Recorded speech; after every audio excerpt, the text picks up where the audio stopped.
The Tennis Gambling Podcast on the Sports Gambling Podcast Network is brought to you by Fantasy. Sign up with the code SGPN. Get 50% bonus up to $1,000. That's by Ed Boost. Earn up to $70 per month in sports gambling transactions. Get Ed Boost at promo code SGPN. We're also brought to you by Rhythm, the leading diver from picks and props. They're also giving away $2 future and throwing a March Madness party. Go to sportsgambling.com/party for details. And welcome, everybody, to the Tennis Game Podcast here on the Sports Game Podcast Network. It's currently Friday afternoon, roughly noon Eastern Time on February 28th. I'm also always Scott Reichel, once again going solo for this pod. Time to get into the semis taking place in Acapulco. So we're going to break down the matches taking place Friday night into Saturday morning. For that, though, do want to quickly recap what happened in the event so far. Not going to actually do some recaps for the last episode for the Lock and Dog. Main reason, the lock has not finished yet, but also we'll save the actual recap for the Dubai episode, which we'll end up doing probably later tonight. So once again, if you wanted my thoughts on the Acapulco matches, apologies it took so long, but I decided to start doing some episodes for the semis onward. So we should be back for the semis and for the finals of Dubai and the final of Acapulco. Santiago, we'll see. The point is, though, we are going to have 2 episodes today, and this is episode 1. So anyway, starting off with the recap of what happened in the, I'd say, first couple rounds of Acapulco. Got to start off with the elephant in the room. Did mention it in the last episode, but I'll bring it up more in depth now. Food poisoning has been a serious story over in Acapulco because a lot of guys had to quit in the event. So starting off with the main names here, you have Ruud, you have Paul, and you also have Rune, and they all got food poisoning and had to quit the event. 3 big-name players. I know there was an issue on the women's tour. Think it was, where was that? Was that Dubai, coincidentally? A point is that there was an issue in the women's tour a couple weeks ago for food poisoning, and now it seems that that's happening here in Mexico. Once again, 3, I'd say, big-name players at the event, and they all had to quit. So, pretty weird scenario. I'm not sure, once again, if the food was being supplied by the actual tournament. Some events have a cafeteria for the players that they can actually use. Maybe there's a local restaurant attached to the hotel somewhere. They went there. But it is a bad look when 3 of the main attractions for the actual event all get sick in the span of about 12 hours, give or take, and they all have to quit. So either way, definitely unfortunate. That does kind of result in some interesting draws that we saw for the event. For example, Mendez, who made it into the quarters as a relative unknown because Ruud ended up having to quit, so he got a walkover in the second round. But either way, that's just an example. Point is, didn't do us any favors because for the outrights, we had a couple of players that got food poisoning. So going to the outrights for Acapulco, because we've not talked about them that much yet. I did mention it briefly yesterday, but I'll go into a bit more depth now. So for the outrights in Acapulco, we had Paul at 550. He got food poisoning. We had Ruud at 11-1. He got food poisoning. And we had Chapo at 10-1, who's still alive in the semis. So we do have one outright who's left in the actual event, but 2 of the guys that we ended up taking didn't even lose a match. They just got sick and had to quit the event. So pretty unlucky there. We would have probably been in great form to cash an outright, especially when you're looking at Mendez beating Vukic. So you ended up having Ruud, who had a great draw against a pretty unknown player who he would have destroyed, and then eventually would have to face off against Fakina in the quarters. But either way, point is we do have an outright left at 10-1, and we actually got a good price on Chapo because we gave him out at 10-1.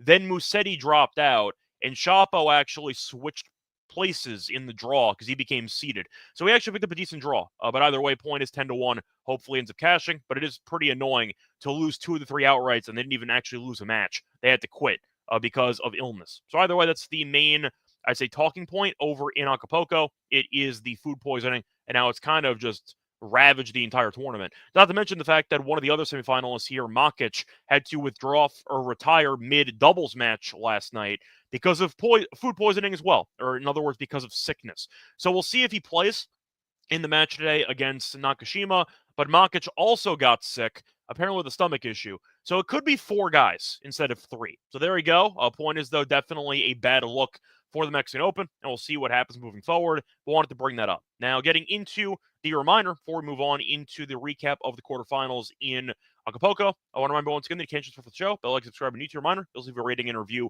on Spotify or Apple. For the same podcast, this exact show, live stream format, is available on YouTube, also on YouTube video format afterwards, of course, after recording. And then I do the editing, and I post it on Spotify or Apple. So if you do want to get the audio version only, you want to listen to it while you're on a jog or something, or you work out in the gym, then either way, point is you can do so on the audio format in Spotify or Apple. And don't forget to leave a rating and a review when you do check out the pod that way. And if you are new to the show, welcome. Hopefully enjoy the content. Hopefully you've been catching winners with us along the way. Anyway, want to remind you once again that you can also show support for the show by getting some merch from the merch store on the SGPN website. We have a lot of great Test Camp Podcast merch with sweatshirts, t-shirts, and mugs. We have different colors. We have high quality and recommend getting something because it is cheap, and it's even cheaper at the moment because we have a great promo with the merch store right now. If you go to the merch store for March Madness, a reminder that you can use the code MADNESS at 20% off in the SGPN store. So get it now before the promo code is done. If you want to get anything on the merch store, including some Tennis Game Podcast merch, don't forget to use the promo code MADNESS at checkout for 20% off anything in the store. Anyway, starting off with the actual recap of the matches in Acapulco. So for the most part, really not any drama whatsoever in the quarters. So to get into the actual details here, Makic beat Tien in straight sets. Tien had a nice win over Zverev the round prior. Tien's going to be good. I think he's a very solid player. I mentioned it in the U.S. Open. We did fade him in his match against Sonego, thinking he'd be exhausted after the Medvedev match, and the Mutet match wasn't exactly the easiest, even though he did win in straight sets. Point is, though, Tien, I just think, is a very solid young player. He is a brick wall back there. The serve, though, is not great, and I thought that Tien would be dangerous on tour. I didn't think he'd be dangerous this quickly, beating Medvedev and beating Zverev in the same year. Only 2 months into the year, actually. So Tien's been in great form, and he was able to, once again, pull off an upset there against Zverev in the round of 16. Then did lose to Makic, though, in straight sets. Competitive, but still lost 6-3, 7-5. Then Nakashima beat Goffin. Goffin had a nice upset win against Shelton as he won in straight sets. Didn't want to back Shelton. Thought that the court speeds and how slow they were going to hurt Shelton's overall rally game, and they did, as Goffin was able to outlast him as he won in straight sets. But Nakashima got a free walkover, basically, as Rune quit after 3 games because of illness. So Nakashima got to advance, and he was able to beat Goffin in straight sets. Moving on to the other matches in the quarterfinals, you had Shapo beating Giron in 3. Fun match. Shapo did lose the first set, came back, and he won. So the 10-1 outright is still alive. And last but not least, you had Fekina taking on Mendez in what was an absolute gift of a draw for Fekina. Mendez, no offense, I know that he is a young player. I believe he was successful in juniors, I believe, but he's really not that good. And you got to see it yesterday because Fekina kicked his ass. Now, just looking through it, you have Pacheco Mendez, who's still very young. Right now, he is currently 19 years old.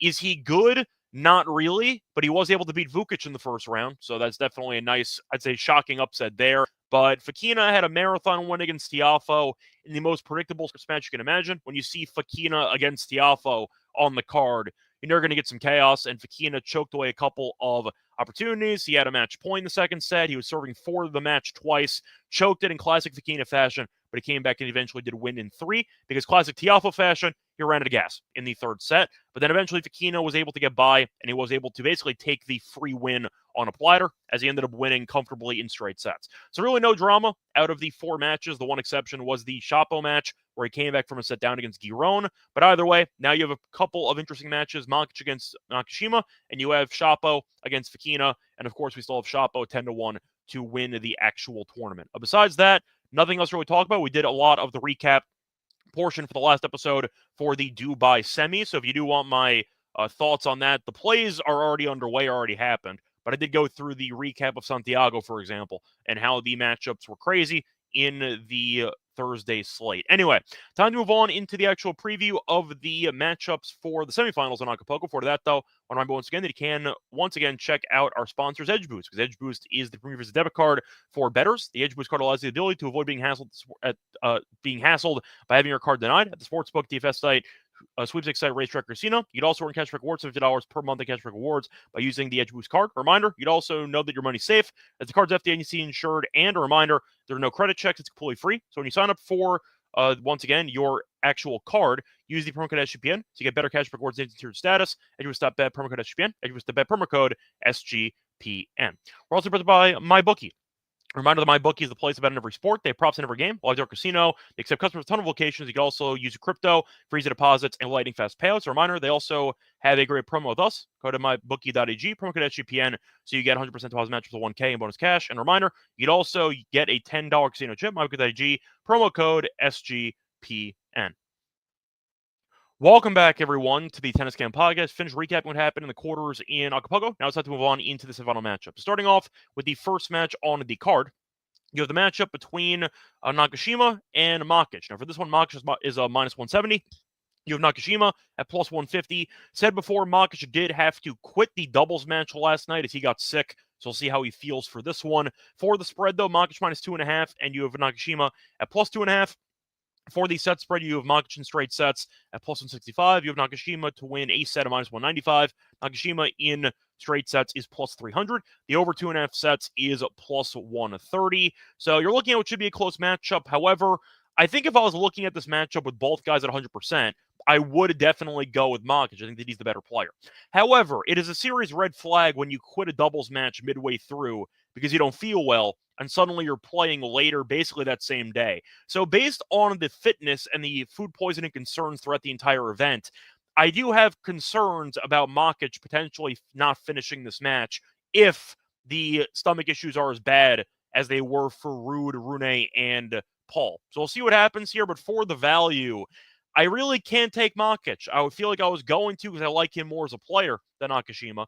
But when you factor in the context of the illness going around the actual event and Makic getting sick in the doubles match yesterday or tonight, whenever that match did officially end, I can't back him at minus 170. I don't see any value on it. I feel like there's value on Nakashima. You should find a book, though, that will take your money line action if one full set is completed.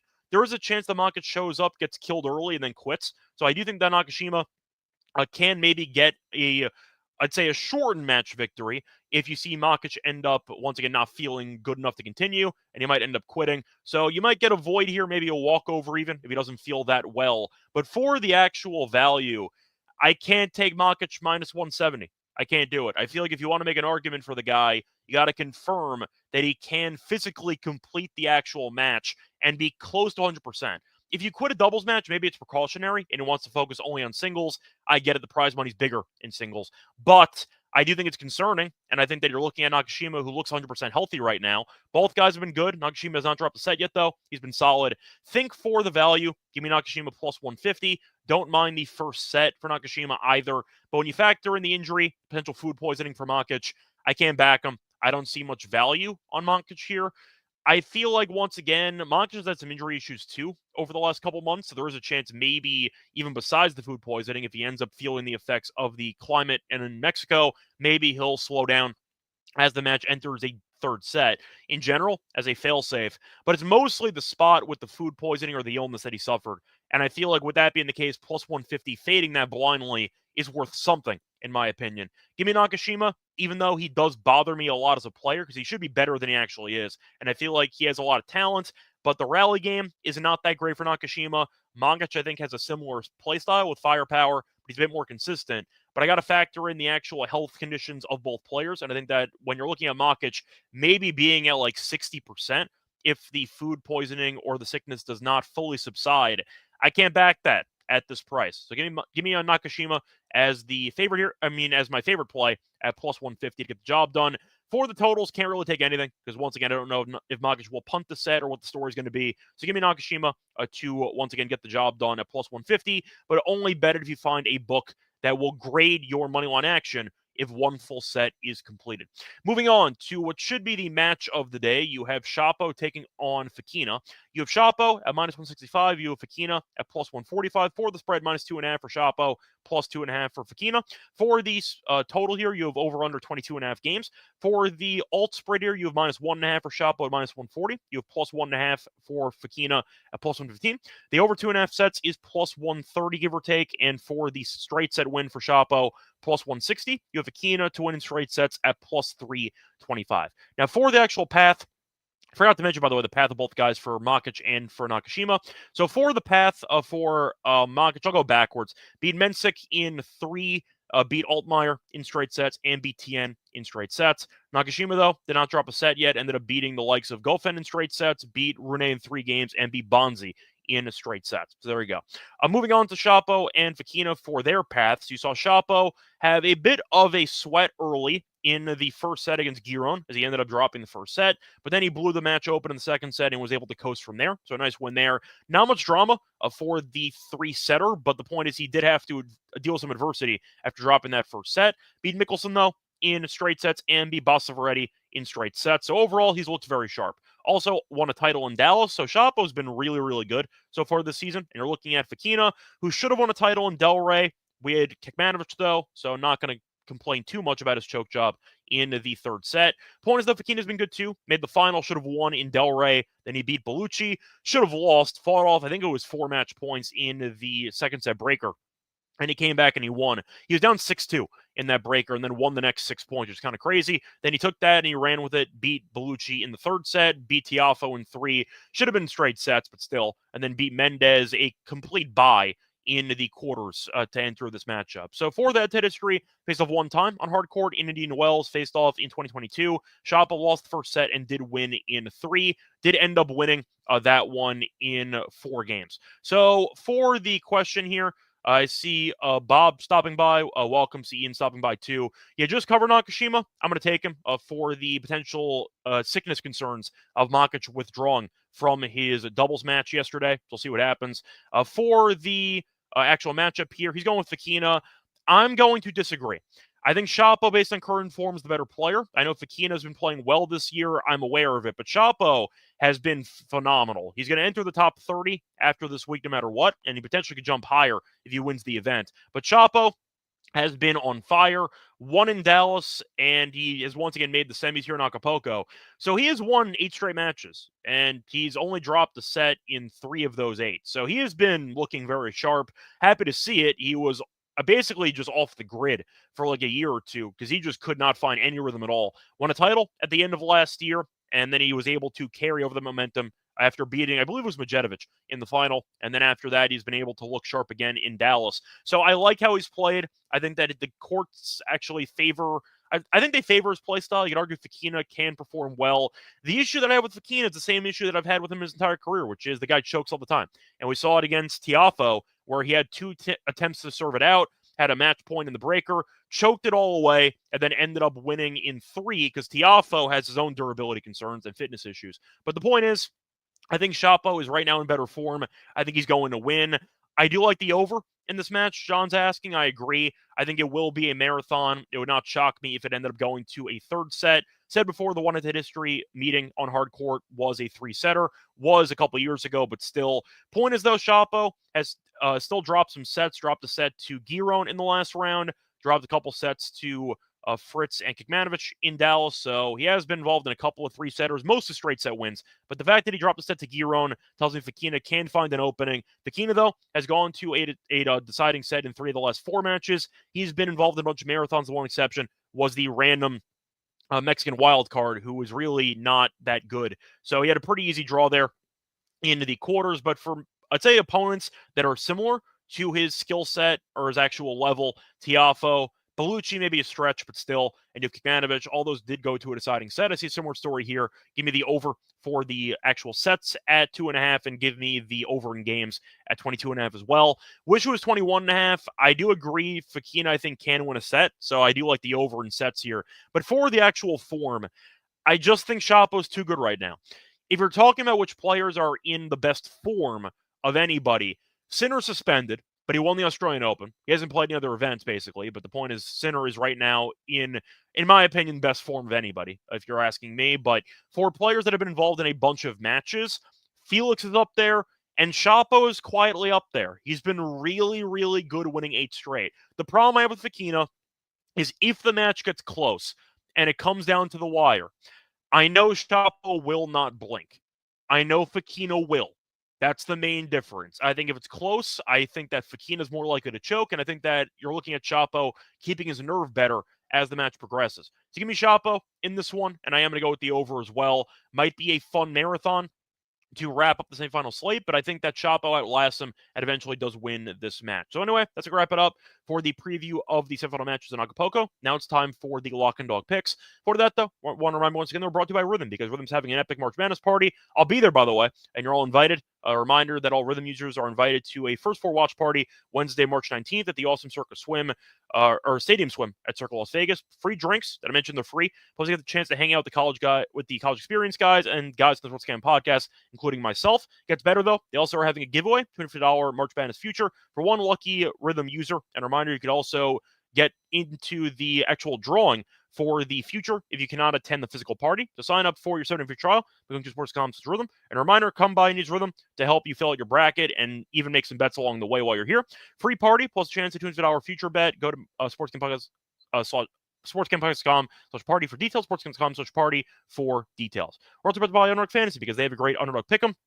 And a reminder, you can use different sports for your entry: NBA, NHL, college basketball, whatever sport you choose. Also tennis, you get the point. For football diehards, they have pick'em projections for select players, 40-yard dash times, and that is for the NFL Combine. So if you ever wanted to consider having some stake or some interest in the Combine, don't forget to check out Underdog Fantasy for an entry. And reminder, you'd also use a great promo code or promo with us if you sign up for your new account with promo code SGPN. You'll have a special pick and first-time deposit offer up to 1K bonus cash. So once again, a special pick and first-time deposit offer up to 1K bonus cash on Fantasy promo code SGPN. Welcome back, everyone, to the Tennis Scam Podcast. Finished breaking down the semifinal matches in Acapulco. Now it's time for the lock and dog pick. For the lock, I am going to go with the later match between Fokina and Shapo. And yes, I think Fokina has been playing well this season, but I think Shapo right now is in better form. I will go with him minus the 1.5 games at minus 140. Now, the same bet's available at minus 170 on FanDuel, so you're saving 30 cents. But Shapo has been great. He's only dropped one set the entire tournament. He's been once again, solid on both wings. The serve's been good.